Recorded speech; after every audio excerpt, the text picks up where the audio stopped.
والصلاة والسلام على رسوله الكريم وعلى آله وصحبه أجمعين وعلى من تبعهم بإحسان إلى يوم الدين ولا عدوان إلا على الظالمين أما بعد. அளவற்ற அல்லாஹ்வின் நிகழ்ச்சி அன்புடையுமாகிய அல்லாஹ்வின் திருநாமத்தில் கொண்டு ஆரம்பம் செய்கின்றேன். சாந்தியும் சமாதானமும் பெருமானார் முஹம்மது ஸல்லல்லாஹு அலைஹி வஸல்லம் மீதும் அவர்களை பின்பற்றிய உத்தம சஹாபாக்கள் மீதும் தாபிஈன்கள் தபீன்கள் அஇம்மாக்கள் முஹத்திஸீன்கள் மற்றும் எங்கள் அனைவரும் மீதும் மட்டுமாக. கணித்துக்குரிய அல்லாஹ்வின் அடியார்களே, அல்லாஹ்வுடைய மாபெரும் கிருபையினால் அவனுடைய மார்க்கத்தை அறிந்து கொள்வதற்காக அல்லாஹ் ரப்புல் ஆலமீன் நமக்கு இந்த வாய்ப்பை கொடுத்திருக்கின்றான்.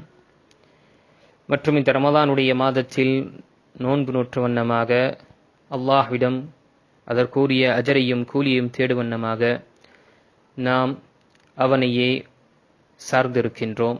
அல்லாஹு தஆலா ஒட்டுமொத்த அமல்களுக்கும் சிறந்த கூலியை நமக்கு தந்தருளட்டும். கணித்துக்குரிய அல்லாஹ்வின் அடியார்களே, நாம் தொடர்ச்சியாக ஷேக் டாக்டர் உமர் அல் முக்பில் ஹஃபிதுல்லாஹ் அவர்களுடைய புத்தகம் அல்லமனி அல் உஷ்ருல் அகீர் என்ற புத்தகத்தை கொண்டு பார்த்து கொண்டு வருகின்றோம்.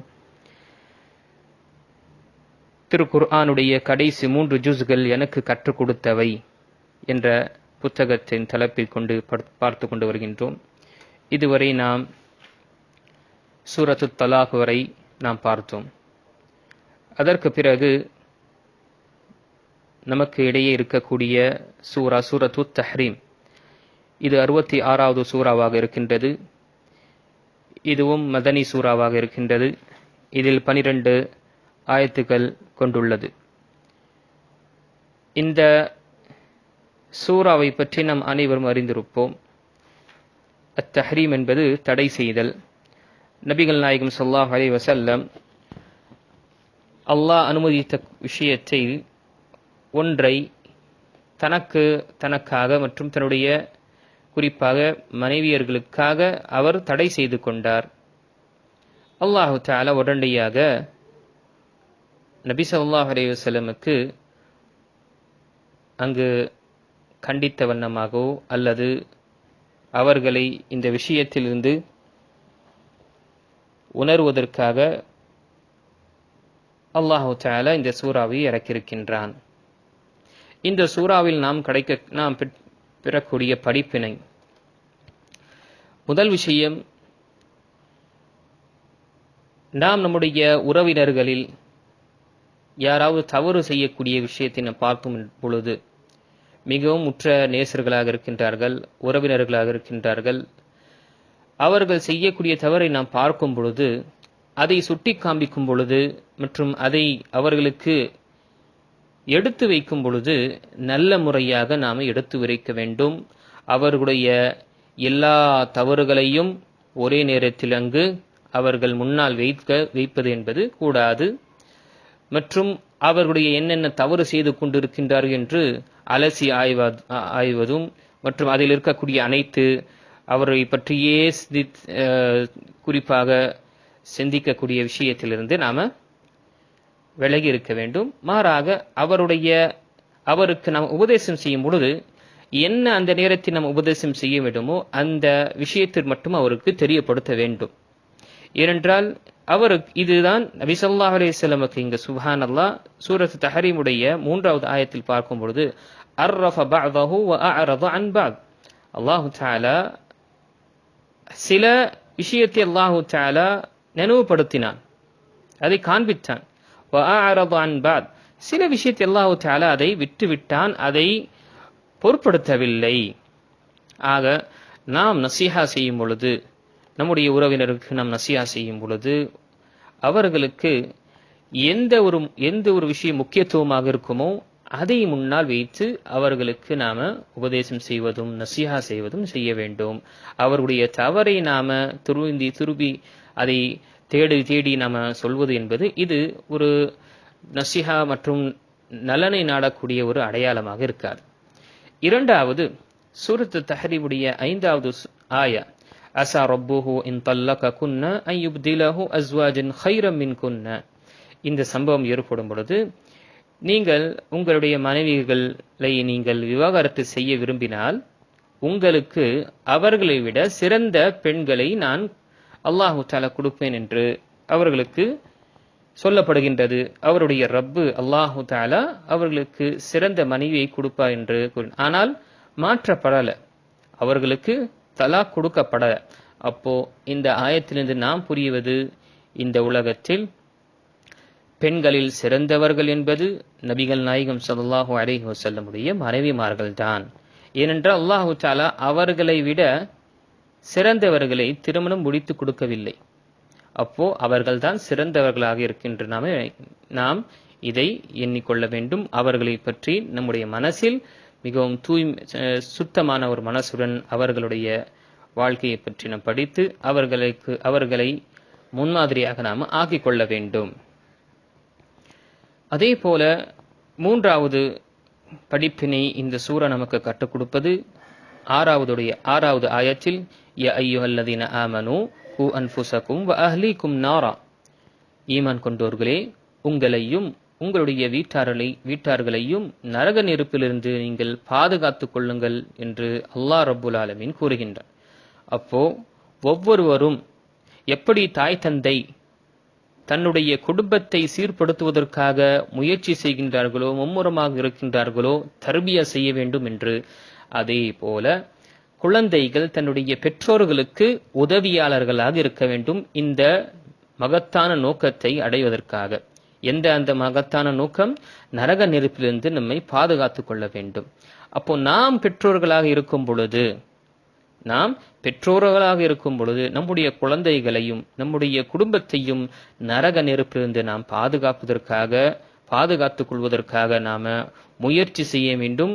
அதற்கு எவ்வளவு தியாகங்கள் செய்ய வேண்டும் என்றாலும் நாம் இந்த உலகத்தை தியாகம் செய்வதற்கு நாம் தயாராக வேண்டும். ஏனென்றால் மறுமை என்பது, அந்த மறுமையில் இருக்கக்கூடிய தண்டனை என்பது மகத்தானதும் மிக கடுமையான தண்டனையாக இருக்கின்றது. ஆக இந்த விஷயத்தை எப்பொழுதுமே பெற்றோர்களும் குழந்தைகளும் இதை உணர வேண்டும். நாம் குடும்பத்தை ஒருவருக்கு ஒருவர் நல்ல விஷயத்தில் உதவி செய்து நரக நெருப்பிலிருந்து நம்மை நாம் பாதுகாத்துக் கொள்ள வேண்டும். அதே போல சூரத்து தஹ்ரீமுடைய 8வது ஆயத்து நமக்கு கற்றுக் கொடுக்கக்கூடிய படிப்பினை, யௌம லா யுக்ஸில்லாஹு நபிய்ய வல்லதீன ஆமனூ மஅ நூருஹும் யஸ்ஆ பைன ஐதீஹிம் வ பிஐமானிஹிம். மறுமை நாளில், அந்த தீர்ப்பு நாளில் அல்லாஹு தஆலா நபியையும் தன்னுடைய நபியையும் அந்த நபியை ஈமான் கொண்டவர்களையும் அல்லாஹு தஆலா இழிவுபடுத்த மாட்டான். அவர்களுக்கு ஒளியையும் நூறையும் கொடுப்பான். அதை கொண்டு அவர்கள் முன்னேறுவார்கள். அவர்களுடைய முன்னாலும் அவர்களுக்கு வலது புறத்திலும் அவர் ஒளியாக இருக்கும், பிரகாசமாக இருக்கும். அல்லாஹ் அதை கொண்டு அவர்கள் முன்னே கடப்பார்கள் என்று ஆயத்தில் சொல்லப்பட்டது. அப்போ இந்த நூரை பெறுவதற்காக, இந்த ஒளியை பெறுவதற்காக நம்மால் எவ்வளவு முயற்சி செய்ய வேண்டுமோ இந்த உலகத்தில் நாம் செய்ய வேண்டும். எப்பொழுது இந்த நூறும் பிரகாசம் நமக்கு மறுமை நாளில் நமக்கு கிடைக்கும் என்றால், இந்த உலகத்தில் எவர் அதே ஆயத்தில் சொல்லப்பட்ட ஒரு உபதேசத்தை கடைபிடிக்கின்றார்களோ, அது என்ன? யா அய்யுஹல்லதீன ஆமனூ தூபு இலல்லாஹி தௌபத்தன் நஸூஹா. ஈமான் கொண்டோர்களே, நீங்கள் அல்லாஹ்விடம் பாவ மன்னிப்பு தேடுங்கள். தௌபத்தன் நஸூஹா, உண்மையான பாடம், உண்மையான ஒரு பாடத்தை நீங்கள்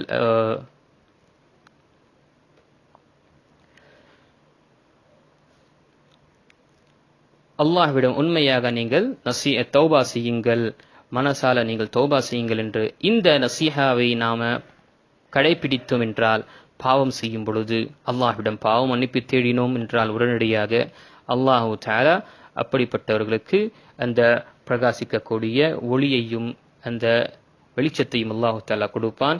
இந்த வெளிச்சத்தை தான் முனாஃபிகீன்கள் முஃமின்களிடம் கேட்பார்கள். நில்லுங்க, நன்துரு நக்தபிஸ் மின் நூரிக்கும், உங்களுடைய ஒளிச்சத்திலிருந்து நாம் சில விஷயத்தை நாம் பெறுகின்றோம் என்று. ஆனால் அவர்களுக்கு அது தடை செய்யப்பட்டிருக்கும். ஆக மறுமை நாளில் அல்லாஹு தஆலா கொடுக்கக்கூடிய அந்த கண்ணியத்தை பெறுவதற்காக நாம் இந்த உலகத்தில் முயற்சி செய்ய வேண்டும்.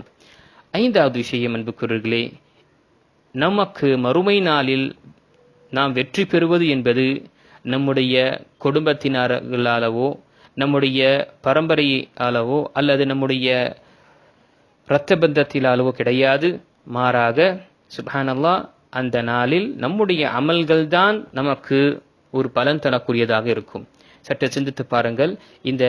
இதே ஆயத்தில், இதே சூறாவில் அல்லாஹு தஆலா நூ அலைஹிஸ்ஸலாம் மற்றும் லூத் அலைஹிஸ்ஸலாமுடைய மனைவிமார்களை பற்றி அல்லாஹு தஆலா கூறுகின்றான். அவர்கள் அம்பியாக்களுடைய உறவுகளாக இருந்தார்கள், மனைவியர்களாக இருந்தார்கள். அதற்கு பிறகும் அவருடைய அந்த நபி என்ற அந்த ஒரு விஷயம் அவர்களுக்கு எந்த ஒரு பலனும் அளிக்கவில்லை. ஆக இப்ராஹிம் அலைஹிஸ்ஸலாமுடைய தந்தையை பற்றி பார்த்துக் கொள்ளுங்கள், நூ அலைஹிஸ்ஸலாமுடைய மனைவி மற்றும் அவருடைய மகனை பற்றி பார்த்துக் கொள்ளுங்கள், நபிகள் நாயகம் ஸல்லல்லாஹு அலைஹி வஸல்லமுடைய சச்சாவை பற்றி பார்த்துக் கொள்ளுங்கள். இவர்கள் எல்லாம் நபிகள் அம்பியாக்களுடைய உறவினர்களாக இருந்தார்கள். ஆனால் இவர்களுக்கு இந்த உறவு எந்த ஒரு உதவியும் செய்யவில்லை, அவர்கள் ஈமான் கொள்ளவில்லை என்றால். ஈமான் என்பதுதான் மறுமையில் மகத்தான ஒரு விஷயமாக இருக்கும். அதே போல நாம் செய்யக்கூடிய நல்லமல்கள் நமக்கு பலன் தரக்கூடியதாக இருக்கும். அடுத்ததாக, மனிதன் எவ்வளவு சுற்றுச்சூழலில் மிகவும் இக்கட்டான சுற்றுச்சூழலில் இருக்கக்கூடியவர்களாக இருந்தாலும் அவர் தன்னுடைய மனசால் ஈமானை பலப்படுத்த முடியும். தன்னுடைய சுற்றுச்சூழல், தன்னுடைய வீட்டில் இருக்கக்கூடிய நிலைமை, தன்னுடைய மொஹல்லாவில் இருக்கக்கூடிய நிலைமை, தன்னுடைய ஊர், தன்னுடைய நாட்டில் அவர்கள் வெளிப்படையாக ஈமானை பகிரங்கப்படுத்த முடியாத நிலைமையில் இருந்தாலும் நம்முடைய கல்பிலும் நம்முடைய உள்ளத்திலும் அந்த ஈமானை நாம் பிரகாசிக்க கொள்ளலாம். இதற்கு எடுத்துக்காட்டுதான் ஃபிர்அவுனுடைய மனைவி ஆசியா ரலியல்லாஹு அன்ஹா அவர்களை பற்றி இந்த சூறாவில் நமக்கு கற்றுக் கொடுக்கக்கூடிய விஷயம் என்ன? அங்கு ஃபிர்அவுனுடைய மனைவி எப்படிப்பட்ட ஒரு இடத்தில் இருந்தால், ஒட்டுமொத்தமாக முஸ்லிம்களையே கொல்ல வேண்டும், பனி இஸ்ராயல்களையே கொல்ல வேண்டும் என்ற அந்த நிலையில் இருந்தவன், அவருடைய வீட்டில் மனைவியை இஸ்லாத்தை ஏற்றுக்கொள்கின்றார்கள். ஆனால் அவருடைய ஈமானை ஒரு அளவில் மறைத்து அல்லாஹ்வுக்கு வணக்க வழிபாடு செய்து கொண்டிருந்தார்கள். அந்த ஈமானினுடைய உள்ளத்தில் பிரகாசித்தார்கள். ரொம்ப கட்டம் மிகவும் மோசமான ஆன பிறகு அல்லாஹு தஆலாவிடம் அவர்கள் துஆவை கேட்டார். யா அல்லாஹ், இந்த ஃபிர்அவுனிலும் ஃபிர்அவுனுடைய கூட்டாளி சூழ்ச்சியிலிருந்து என்னை பாதுகாப்பாயாக என்று. கடைசியாக இந்த சூரா நமக்கு கற்றுத்தரக்கூடிய விஷயம், என்ன நிலைமை ஆனாலும் அன்புக்குரியவர்களே, எந்த சிரமம், பிரச்சனை, முசீபா, துன்பம், துயரம் என்ன நேர்ந்தாலும் அல்லாஹு தஆலாவை பக்கமே நாம் திரும்ப வேண்டும். இது சூரத்து தஹரீமுடைய 11வது ஆயத்தை நமக்கு கற்றுக் கொடுக்கின்றது. ஆசியா ரலியல்லாஹு அன்ஹா அவர்களுடைய துஆ, வனஜ்ஜினி மின் ஃபர்அவுன வ அமலிஹி வனஜ்ஜினி மினல் கௌமில் ஸாலிமீன். அல்லாஹ்வே, ஃபிர்அவுனையும் ஃபிர்அவுனுடைய கூட்டாளிகளில் அவருடைய சூழ்ச்சிகளில் இருந்து என்னை காப்பாற்றுவாயாக மற்றும் அநியாய செய்யக்கூடிய கூட்டத்தினர்களிடமிருந்து என்னை காப்பாற்றுவாயாக என்று அவர்கள் துஆ செய்தார்கள். இதே நிலைமைதான் நமக்கு ஏற்படக்கூடிய எந்த நிலை இருக்கட்டும், சோதனைக்குரிய நிலைமாக இருக்கட்டும், அந்த நேரத்தில் நாம் அல்லாஹ்வையே நாம் சார்ந்திருக்க வேண்டும் என்று இந்த சூரா நமக்கு கற்றுத்தருகின்றது.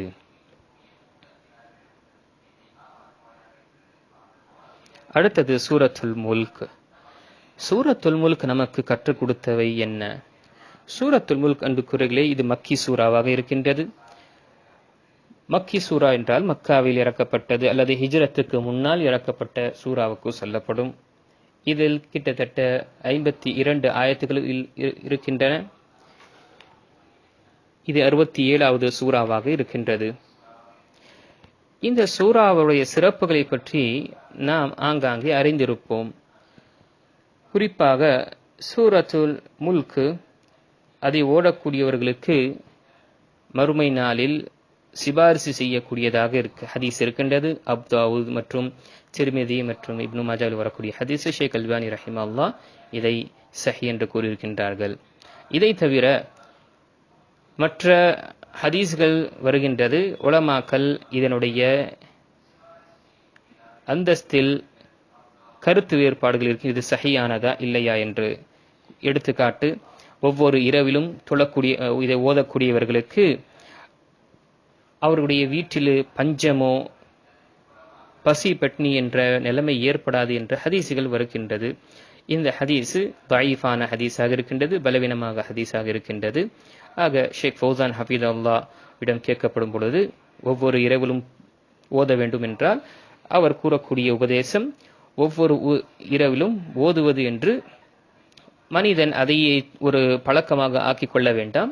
பொதுவாக சில நாட்கள் அவள் ஓதட்டும், சில நாட்கள் விடட்டும். சிறந்தது குர்ஆனை ஓதுங்கள். குர்ஆனை முடிப்பதற்காகவும் குர்ஆனை திலாவத் செய்வதற்காக நீங்கள் அதை முன்னுரிமை கொடுங்கள். கண்டிப்பாக அது உங்களுக்கு சிபாரிசு செய்யக்கூடியதாக இருக்கும், அது உங்களுக்கு பரிந்துரை செய்யக்கூடியதாக இருக்கும் என்று அவர்கள் கூறினார்கள். ஆக ஒவ்வொரு இரவும் இதை ஓதுவது என்பது பலவீனமான ஹதீஸாக இருக்கின்றது. இந்த சூரா நமக்கு கற்றுக் கொடுத்த விஷயம் முதல் நம்முடைய இதயத்தில் அல்லாஹுடைய ஆற்றலை பற்றியும் அல்லாஹுடைய மகிமையை பற்றியும் நாம உணர வைக்க வேண்டும். நம்முடைய இதயத்தில் இது பதிவு செய்து கொள்ள வேண்டும். இந்த சூறாக்களில் இருக்கக்கூடிய ஆயத்துக்களை மற்றும் அத்தாட்சிகளை நாம் சிந்திக்க கடமைப்பட்டோம் என்றார் நம்முடைய மனசில் அல்லாஹுடைய ஆற்றலை பற்றியும் அல்லாஹுடைய மகிமை பற்றியும் அந்தஸ்து நமக்கு வர வேண்டும் என்றால் இதில் சொல்லப்பட்ட ஆயத்துக்களை நாம சிந்திக்க கடமைப்பட வேண்டும். அதில் சுப்ஹானல்லாஹ் வானங்கள், பூமிகள், பிறகு மனிதர்களுடைய உயிர்கள், பறவைகள், விலங்குகள், கால்நடைகள், இந்த காலங்கள், இது அனைத்துமே அல்லாஹ் ரப்புல் ஆலமீன் தான் இதை நடத்தி கொண்டிருக்கின்றான்.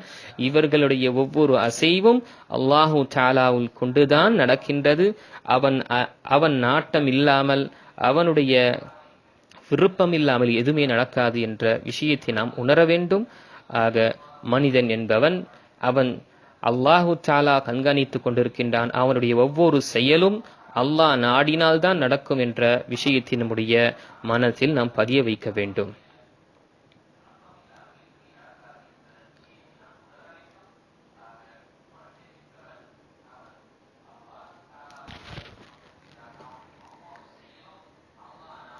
இரண்டாவது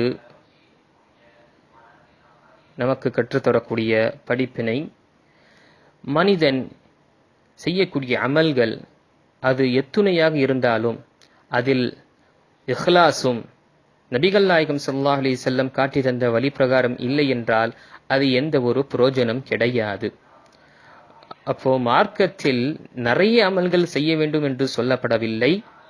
அந்த அமல்களை ஹாலிஸாகவும் தூய்மையுடனும் நபிகள் நாயகம் ஸல்லல்லாஹு அலைஹி வஸல்லம் கட்டித்தந்த வழி பிரகாரம் செய்வதுதான் நமக்கு காண்பிக்கப்பட்டது. இதைதான் சூரத்துல் முல்குடைய 2வது ஆயத்தில் சொல்லப்படுகின்றது. லியப்லுவக்கும் அய்யுக்கும் அஹ்ஸனு அமலா. உங்களை அல்லாஹு தஆலா எதற்காக சோதிக்கின்றான் என்றால் உங்களில் சிறந்த அமல் செய்யக்கூடியவர் யார் என்று சோதிக்கின்றான். நிறைய அமல் செய்யக்கூடியவர் என்று சோதிப்பதில்லை. ஆக நாம் செய்யக்கூடிய அமல் அது குறைவாக இருந்தாலும் ஹாலிஸாக, கலப்பற்றதாக, இஹ்லாஸான முறையில் நாம் செய்ய வேண்டும். இரண்டாவதாக நாம் செய்யக்கூடிய வணக்க வழிபாடு நபிகள் நாயகம் ஸல்லல்லாஹு அலைஹி வஸல்லம் காட்டி தந்திருக்கின்றார்களா, அதை எப்படி செய்தார்கள் அப்படியே நாம் செய்ய வேண்டும் அன்புக்குரியவர்களே.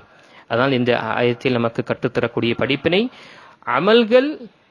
அமல் சிறந்ததாக இருக்க வேண்டும், நிறையதாக இருக்கக்கூடாது. நிறையாக இருக்க வேண்டும் என்பது அவசியமில்லை, சிறந்ததாக இருப்பதுதான் அவசியமாக இருக்கின்றது.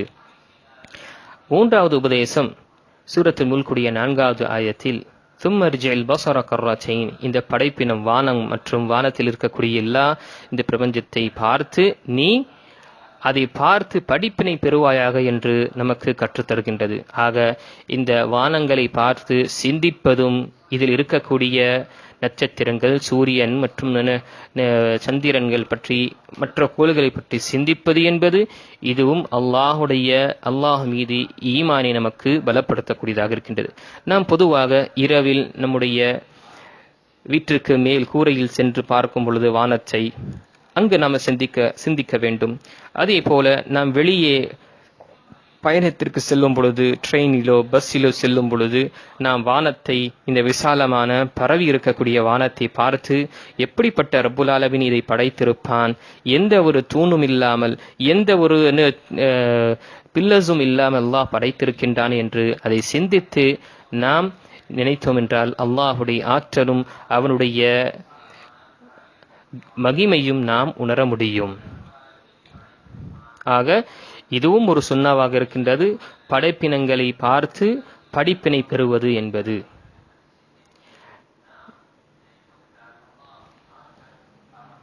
நான்காவது நாம் பெறக்கூடிய படிப்பினை இந்த சூறாவில் அல்லாஹு தஆலாவுடைய படைப்பினங்களில் சில விஷயத்தை நாம் அது எதற்காக படைக்கப்பட்டது என்று உணர முடியும். சில விஷயத்தை நம்மால் உணர முடியாது, அல்லது அதை எதற்காக அல்லாஹ் படைத்திருப்பான் என்று நமக்கு தெரியாது. ஆனால் அது அனைத்துமே அல்லாஹு தஆலா ஒரு தத்துவத்தை கொண்டு, அவனுடைய ஞானத்தை கொண்டு படைத்திருக்கின்றான். எதுவும் வீணாக படைக்கவில்லை. அதில்தான் ஒன்று இந்த நட்சத்திரங்கள். அல்லாஹு தஆலா நட்சத்திரங்களை எதற்காக படைத்தான், அதனுடைய காரணங்களை எங்களுக்கு இந்த சூறாவில் 2 காரணங்கள் சொல்லப்பட்டது, 2 தத்துவங்கள் சொல்லப்பட்டது. அதை தவிர மற்ற ஆயத்தில் 3வது சொல்லப்பட்டது. இதை நாம ஏற்றுக்கொண்டு இதைவிட என்னென்ன பலன்கள் இருக்கின்றோம் அதன் மீது நாம் ஈமான் கொள்ள வேண்டும். இந்த நட்சத்திரங்கள் படைக்கப்பட்டது ஒன்று அல்லாஹு தஆலா வானத்தை பிரகாசமாக ஆக்குவதற்கும் அலங்கரிப்பதற்காகவும் அல்லாஹு தஆலா ஆக்கியிருக்கின்றான். 2வது ஷைத்தான்களை விரட்டுவதற்காக, ஷைத்தான்களை அடிப்பதற்காகவும் அவர்களை விரட்டுவதற்காகவும் இதை பயன்படுத்துகின்றான் ரப்புல் ஆலமீன். மற்ற ஆயத்தில் சூறாவில் சொல்லப்பட்டது, இந்த நட்சத்திரங்களை பார்த்து மக்கள் திசையை அறிந்து கொள்கின்றார்கள், நேவிகேஷனை அவர்கள் அறிந்து கொள்கின்றார்கள் என்று சொல்லப்படுகின்றது. அப்போ அல்லாஹு தஆலா படைத்த எல்லா படைப்பினங்களையும் அது நமக்கு ஹிக்மத், எதற்காக அல்லாஹ் படைத்தான் என்று நாம் அறிந்தாலும் சரி, அறியாவிட்டாலும் சரி, அதை நாம் முழுமையாக ஏற்றுக்கொள்ள வேண்டும்.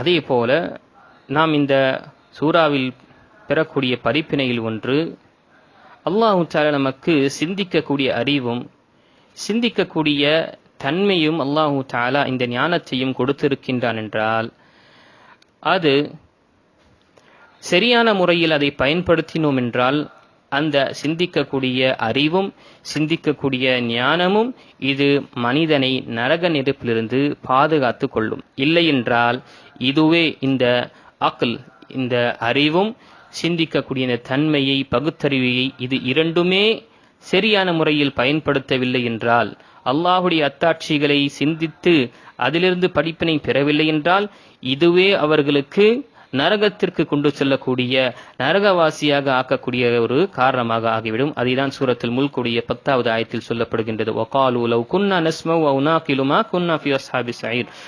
அவர்கள் கூறுவார்கள், நாம் கேட்கக்கூடியவர்களாக இருக்கும் என்றால், செவிப்படுத்தக்கூடியவர்களாக இருக்கும் என்றால், மற்றும் சிந்திக்கக்கூடியவர்களாக இருந்தோம் என்றால் நாம் நரகவாசிகளில் ஆகியிருக்க மாட்டோம் என்று அவர்கள் கூறுவார்கள். அதற்கு பிறகு 6வது நமக்கு பெறக்கூடிய படிப்பினை இந்த சூறாவில், சூரத்துல் முல்குடைய 11வது ஆயத்தில் ஃபஅதரஃபு பிதம்பிஹிம் ஃபஸுஹ்கன் லிஅஸ்ஹாபிஸ் ஸஈர், அவர்களுடைய பாவங்களை அவர்கள் ஏற்றுக்கொண்டார்கள். அதற்கு பிறகும் அவர்கள் என்ன அவர்கள் நரகவாசிகள் தான் ஆனார்கள். அப்போ இந்த ஆயத்தில் நமக்கு தரக்கூடிய படிப்பினை, மனிதன் உயிரோடு இருக்கும் பொழுது உலகத்திலே அவன் தன்னுடைய பாவத்தை ஏற்றுக்கொண்டு, அவன் செய்த பாவத்தை அவன் ஏற்றுக்கொண்டு அல்லாஹ்விடம் பாவ மன்னிப்பு தேடினான் என்றால், அந்த ஏற்றுக்கொண்ட விஷயமும் அந்த கேட்ட பாவமும் அவனுக்கு பலனளிக்கும். இல்லை என்றால் மறுமையில் மனிதன் அவன் செய்த பாவத்தை ஏற்றுக்கொண்டாலும் அதற்கு பாவம் தேடினாலும் எந்த ஒரு அவனுக்கு மன்னிப்பு என்பது கிடையாது. அவன் நரகவாசியில் தான் அங்கு சேர்க்கப்படுவான். ஃபஅதரஃபு பிதம்பிஹிம், அவர்கள் அவருடைய பாவங்களை ஏற்றுக்கொண்டார்கள். அப்போ எப்பொழுது? இறந்த பிறகு அவர்களுக்கு தெரிந்து விட்டது. அப்போ ஹயாத் இருக்கும் வரை, மனிதனுடைய உயிர் இருக்கும் வரை, உயிரோட்டம் இருக்கும் வரை மனிதன் பாவத்தை உணர்ந்து பாவத்தை அல்லாஹ்விடம் முறையிட்டு பாவ மன்னிப்பு தேடினென்றால் அவனுக்கு பாவ மன்னிப்பு உண்டு. இல்லை என்றால் அவனுக்கு பாவ மன்னிப்பு கிடையாது. அதே போல 12வது ஆயத்து நமக்கு கற்றுக்கொள்ளக்கூடிய விஷயம், இன்னல்லதீன யக்ஷௌன ரப்பஹும் பில் கைபி லஹும் மக்ஃபிரத்தும் வ அஜ்ருன் கபீர். நிச்சயமாக அல்லாஹ்வை தன்னுடைய இரட்சகனை மறைவான நிலையிலும் பகிரங்கமான நிலையிலும் அவர்கள் அல்லாஹ்வை அஞ்சுகின்றார்கள் என்றால் அவர்களுக்கு மகத்தான மன்னிப்பும் சிறந்த அஜரியும் கூலியும் அவர்களுக்கு இருக்கின்றது என்று ரப்புல் ஆலமீன் கூறுகின்றார். அப்போ எப்பொழுதுமே அன்புக்குரியவர்களே, நம்மை நாம் பகிரங்கமாக நாம் வெளிப்படையாக செய்யக்கூடிய விஷயத்திலும் சரி, நாம் தனிமையில் இருக்கக்கூடிய ரகசியமாக செய்யக்கூடிய விஷயத்திலும் அல்லாஹ் நம்மை கண்காணித்து கொண்டு இருக்கின்றான் என்ற நினைப்பு நமக்கு இருந்து கொண்டே இருக்க வேண்டும். இந்த நிலைமை இருக்கும் என்றால் சுப்ஹானல்லாஹ், பூமி அல்லாஹு தஆலா இந்த பிரபஞ்சத்தையும் படைத்த மற்றும் இந்த பிரபஞ்சத்தின் அதிபதியாக இருக்கக்கூடியவனிடம் கண்ணியத்தை பெறக்கூடியவர்களாக இருப்போம். அல்லாஹ்விடம் கண்ணியத்தை பெறக்கூடிய காரணங்களில் ஒன்று, என் நேரமும் அல்லாஹ் என்னை கண்காணித்துக் கொண்டிருக்கின்றான் என்ற நினைப்பு இருந்தால்.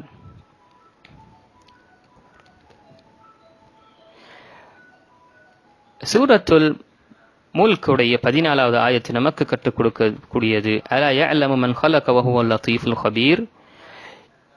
அல்லாஹ் படைத்தவனுக்கு தெரியாதா, அவன் மிகவும் துல்லியமாக அறியக்கூடியவனும் அனைத்து காரியங்களும் அனைத்து விஷயத்தையும் அறியக்கூடியவனாக இருக்கின்றான் என்று ரப்புல் ஆலமீன் கூறுகிறான். அப்போ நம்முடைய அல்லாஹு தஆலாவுடைய விதி மற்றும் அவன் இந்த பிரபஞ்சத்தை நடத்துகின்றான், இந்த படைப்பினங்களை படைத்திருக்கின்றான் என்றால் அது நம்முடைய அறிவுக்கு அந்த அறிவு நம்முடைய அறிவு அதை புரிந்தாலும் சரி புரியாவிட்டாலும் சரி, நம்முடைய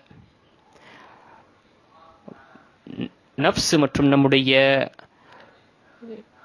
உள்ளம் நம்மிடம் ஏதாவது ஒரு கேள்வியை கேட்கும் பொழுது அது நம்முடைய அறிவு அதை அறியவில்லை அல்லது புரிந்து கொள்ளவில்லை என்றால் அங்கு சொல்லக்கூடிய வார்த்தை என்ன?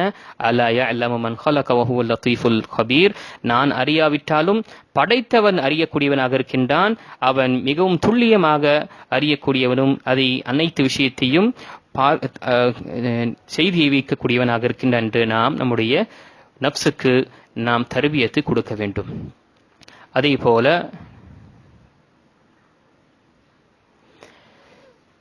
நாம் இந்த சூரத்துல் முல்குடைய 15வது ஆயத்து நமக்கு கற்றுக் கொடுக்கக்கூடிய விஷயம், ஃபம்ஷூ ஃபீ மனாகிபிஹா வ குலூ மிர் ரிஸ்கி.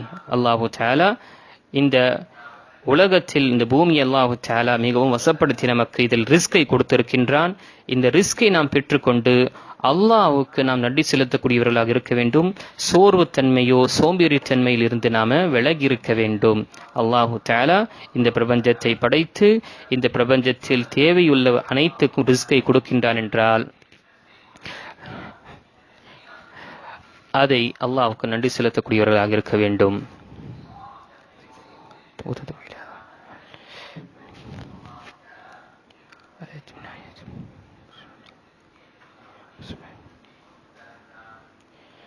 அதே போல 20வது ஆயத்து, அம்மன் ஹாதல் லதீ ஹுவ ஜுந்துன் லக்கும் யன்சுருக்கும் மின் தூனிர் ரஹ்மான். அல்லாஹு தஆலாவுக்கு தான் ஆட்சியும் அவனிடம் அனைத்து அதிகாரம் இருக்கின்றது, அவனிடமே படைபலனும் இருக்கின்றது. அல்லாஹ்வை தவிர ரஹ்மானை தவிர உங்களுக்கு உதவி செய்யக்கூடியவன் யார் என்று இங்கு கேட்கப்படுகின்றது. அப்போ என் நேரமும் என் நிலையும் அல்லாஹ்வையே சார்ந்திருப்பதும் அல்லாஹ்விடம் உதவி செய்ய வேண்டும். உண்மையாக அன்புக்குரியவர்களே, நாம் அல்லாஹ்வுடைய மார்க்கத்திற்காக நாம் உதவி புரிந்தோம் என்றால் அல்லாஹு தஆலா நமக்கு நம்முடைய எதிரிகளுக்கு எதிராக அவன் நமக்கு உதவி புரிவான். அவருடைய படைகளை அனுப்பி அல்லாஹ் ரப்புல் ஆலமீன் நமக்கு உதவி செய்யக்கூடியவனாக இருக்கின்றான். அதே போல நம்முடைய ஈமானை அதிகரிக்கக்கூடிய ஒரு பாடத்தையும் இந்த சூரா நமக்கு கற்றுத்தருகின்றது. அல்லாஹுடைய கண்ணியத்தை நம்முடைய மனதில் பதிய வைக்க வேண்டும். அல்லாஹு தஆலாவுடைய ரிஸ்க், அவன் எப்படி இந்த ரிஸ்கை எழுதியிருக்கின்றான், அது இந்த ரிஸ்குடைய விதியை எப்படி அவன் நடத்துகின்றான், இதை அனைத்துமே நாம் அறிந்து நம்முடைய ஈமானை நாம் அதிகரித்துக் கொள்ளலாம். 21வது ஆயத்தில் அம்மன் ஹதல்லதி யர்ஸுகுகும் இன் அம்ஸக ரிஸ்கா, அல்லாஹு தஆலா உங்களுக்கு ரிஸ்கை அவன் நிறுத்திவிட்டான் என்றால் யார் உங்களுக்கு ரிஸ்கை கொடுக்கக்கூடியவன் இருக்கின்றான் என்று அல்லாஹ் ரப்பல் ஆலமீன் கேட்கின்றான். அப்போ அல்லாஹு தஆலா ரிஸ்கை கொடுக்கக்கூடியவன், அவன் இந்த ரிஸ்கை நிறுத்திவிட்டான் என்றால் யார் நமக்கு ரிஸ்கை கொடுக்கக்கூடியவனாக இருக்கின்றான்? அதே போல அல்லாஹ் நமக்கு ரிஸ்கை கொடுக்கும் பொழுது யார் இருக்கால் அந்த ரிஸ்கை நிறுத்தக்கூடியவர்? ஆகையால் தான் நாம் தொழுகைக்கு பிறகு ஒவ்வொரு நேரத்திலும் சொல்லக்கூடிய விஷயம் என்ன?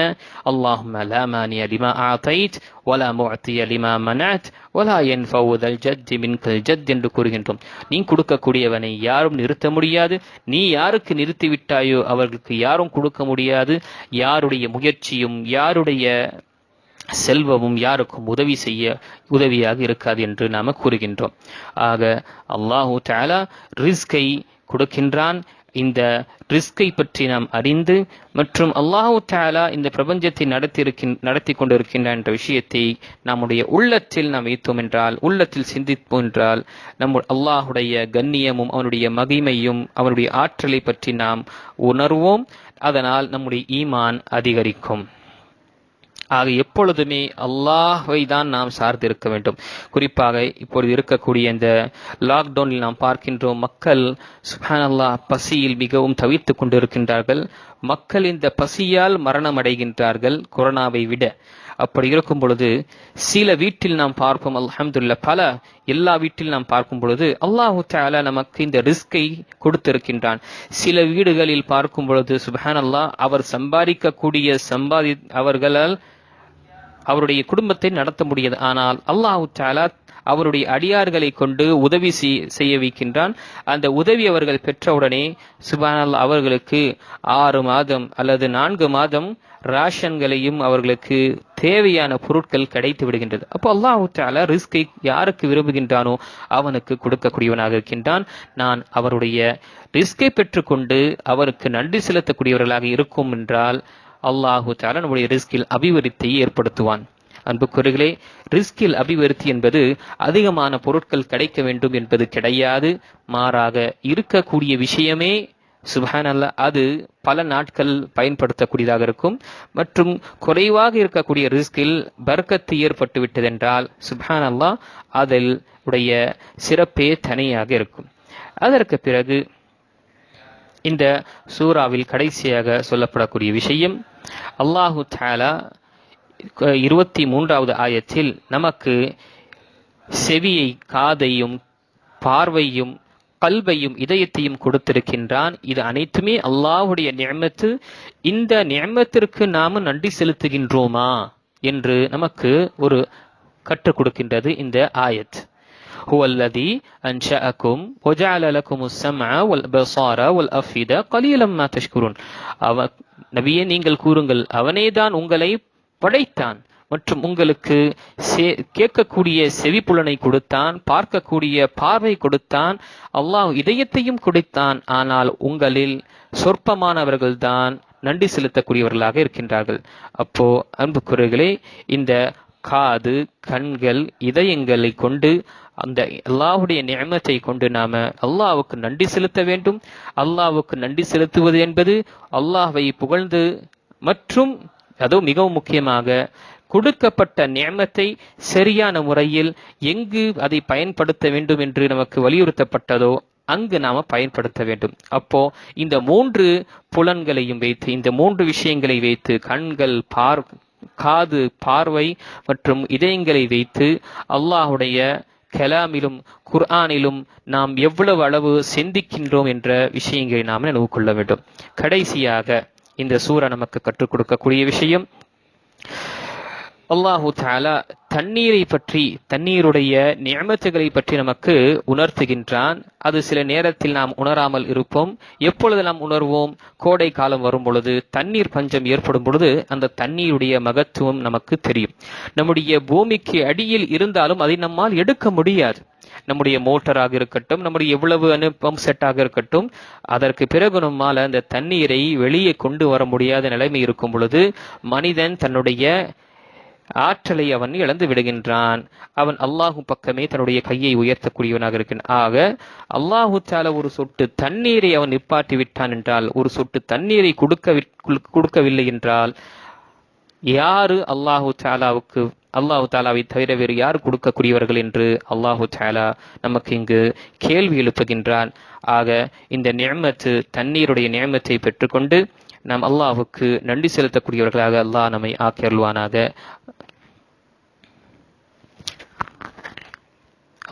அல்லாஹ் தஆலா சொல்லக்கூடிய விஷயத்தை இதை அமல்படுத்தக்கூடிய தௌஃபீக்கையும் பாக்கியத்தையும் நமக்கு கொடுத்தருள்வானாக. ஆமீன். வாஹிர் தவானா அனில் ஹம்துலில்லாஹி ரப்பில் ஆலமீன். வஸ்ஸலாமு அலைக்கும் வரஹ்மத்துல்லாஹி வபரகாத்துஹு.